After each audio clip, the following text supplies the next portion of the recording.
Hello everyone, welcome to the channel. You know, when I got out of the military, I made a promise to myself that I would start a YouTube channel of some sort and pass on all the skills and wisdom that I had gained during my time in the service. But more than just, you know, tangible, identifiable skills and wisdom, the military taught me how to train.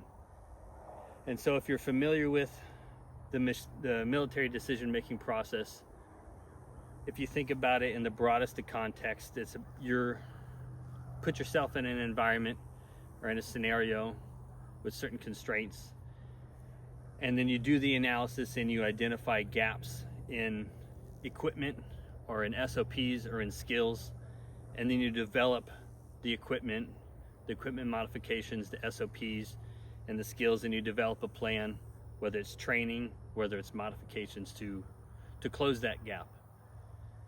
And I think that's probably the biggest skill, is how to identify where you're lacking and create plans and procedures in order to close that gap so that you can accomplish your task.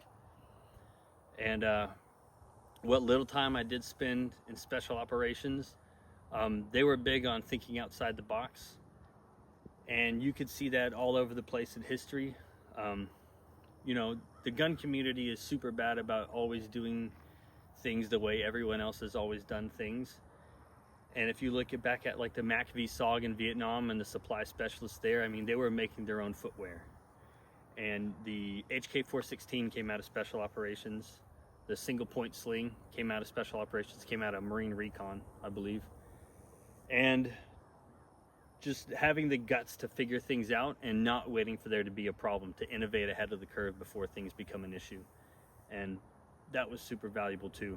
And then probably the most interesting thing, especially being in the infantry, is the whole idea that nobody has an ownership over knowledge, and that if you know something that someone else doesn't know, you pretty much have 2 hours to put together a class, because you're going to teach everyone. And if they send you to a military school, the first thing you're doing when you come back is teaching a class on everything you know in that school. So yeah, that's pretty much what this channel is going to be about. I mean, we'll see as time develops, but thanks for tuning in and stay tuned.